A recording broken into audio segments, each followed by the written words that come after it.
Primeiro ponto, a necessidade constante de reforma. Para que nós entendamos isso, nós precisamos ter diante de nós o conceito de deforma. Ou seja, que a Igreja de Cristo ela é sempre inclinada a deformar-se em vez de reformar-se. Os reformadores eles estabeleceram 3 critérios para o reconhecimento do que seria uma verdadeira igreja. O primeiro era a pregação fiel da palavra de Deus. O segundo critério era o exercício correto, a ministração correta dos sacramentos, batismo e ceia do Senhor. E o terceiro, que veio posteriormente, é o exercício da disciplina que zela pela vida dos membros das igrejas. Uma igreja, então, ela pode ser considerada mais pura e menos pura à medida em que ela celebra, ministra esses 3 pontos fielmente à Escritura Sagrada. E aí nós vamos encontrar na história da igreja, isso é o pensamento dos reformadores, igrejas mais puras e menos puras debaixo do céu, e algumas que se deturparam, deformaram tanto que, na verdade, são sinagogas de Satanás. Esse é um termo que aparece, inclusive, na Confissão de Fé de Westminster. E essa deformação nas igrejas, que começa na pregação, passa para os sacramentos e atinge a disciplina e a vida dos membros, ela tanto pode nascer de dentro da própria igreja, através de homens privados da verdade, que introduzem dissimuladamente falsas doutrinas e falsas práticas, como também quando a igreja cede às pressões externas do mundo, quando ela tenta se adaptar à cultura, quando ela tenta ser politicamente correta, ou tenta se aliar ao mundo com o objetivo de alguma forma, parecer respeitável ou ganhar alguma influência sobre o mundo, para não falar da corrupção e dos ataques constantes que Satanás oferece contra a igreja. Mas a verdade então é que por conta de todos esses fatores, e pensando nesses critérios de pureza, não é difícil mostrar que a tendência da igreja sempre é a deforma, que se você deixar ela quieta, ela vai se deformar, ela não vai se reformar por ela mesma, mas ela vai entrar em declínio, que é a mesma coisa que acontece conosco como indivíduos. Se nós ficarmos parados e não fizermos nada, então vai acontecer o que Lutero disse, que o pecado é como a barba, você faz de manhã e de tarde já nasceu de novo. A tendência da barba é crescer e do pecado também. Se você não fica, alguns fazendo a barba o tempo todo, ela vai crescer. Outros não têm nem esse problema, que nem barba eles têm mesmo. Mas o normal é que o pecado, ele cresce, ele se avoluma, ele é como fermento. É uma das ilustrações, uma das analogias que é usada tanto no Antigo quanto no Novo Testamento para o pecado, é exatamente o fermento. Por conta da capacidade do fermento de levedar a massa onde ele é colocado. Ele contamina, ele se espalha, ele se expande. Então, deixada a seu próprio critério, ou os nossos corações deixados à vontade, a tendência é a deforma, é o aumento da corrupção e do declínio dos nossos corações diante de Deus. Isso pode ser facilmente verificado na história do Antigo Testamento, como eu falei. A começar da história dos juízes. O povo de Deus que veio da terra do Egito, que entrou na terra prometida sob Josué, recebeu a liderança de juízes tementes a Deus, mas quando vinha um juiz que não era temente a Deus, ou um líder que não era temente a Deus, aquele declínio acontecia. A nação de Israel se misturava com outras nações, adotava a sua religião, adorava os seus deuses, promovia o sincretismo, se envolvia nas práticas pagãs, na prostituição cultural, inclusive às vezes chegando até oferecer os seus filhos como sacrifício, se eles adorassem, por exemplo, o deus Moloque.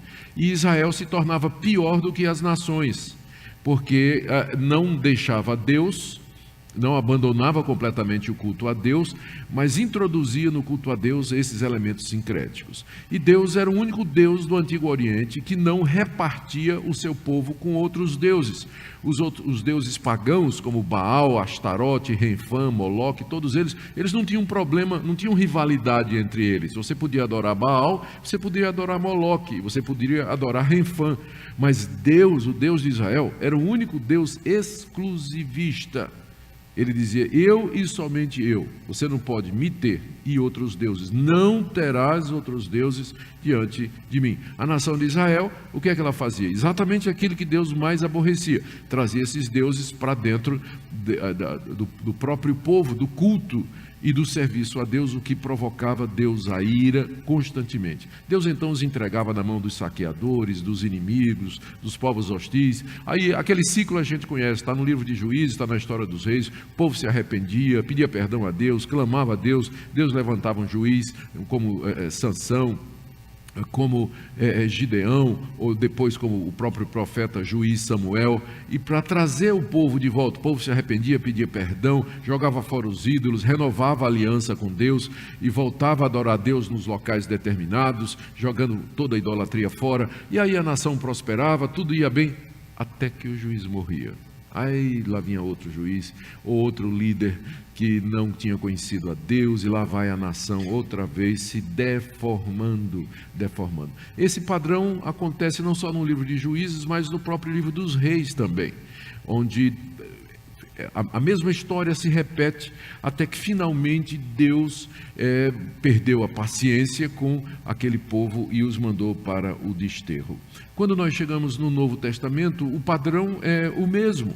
O próprio Senhor Jesus avisou aos seus discípulos que surgiriam falsos profetas no meio do povo e que eles viriam transfigurados em ovelhas, mas trazendo, ainda que falando do nome de Jesus, mas trazendo ensinamentos falsos e e esses ensinamentos eram tão sutis que, se possível, enganariam os próprios eleitos. O apóstolo Paulo, ao reunir os presbíteros da igreja de Éfeso, algum tempo depois do Senhor Jesus ter subido aos céus, quando a igreja já tinha começado a sua expansão gentílica, ele, nesse discurso para os presbíteros de Éfeso, em Atos capítulo 20, ele diz: eu sei que depois da minha partida entrarão no meio de vocês homens desprovidos da verdade, impiedosos, lobos vorazes disfarçados de ovelhas, que não pouparão o rebanho e que falarão coisas perniciosas para atrair após si os discípulos. Ora, isso Paulo dizendo, nós estamos aqui no livro de Atos, então provavelmente alguma coisa no final da década de 50, no início da década de 60, Paulo tendo esse discurso para uma igreja que ele tinha acabado de fundar. Ele mal tinha fundado a igreja e já tinha que advertir contra as sementes da deforma que já estavam presentes ali através da corrupção do coração. Mais ou menos nessa época, um pouco antes, ele teve que escrever a carta aos Gálatas, para aquela região onde ele labutou durante um tempo, plantando várias igrejas, porque não muito tempo depois da sua saída da região da Galácia, onde ele deixou várias igrejas estabelecidas, falsos mestres entraram ali com um outro evangelho, dizendo que os gentios precisavam circuncidar-se e guardar a lei de Moisés para que fossem salvos e tivessem comunhão com a igreja. E Paulo tem que escrever a carta aos Gálatas dizendo: vocês estão seguindo um outro evangelho.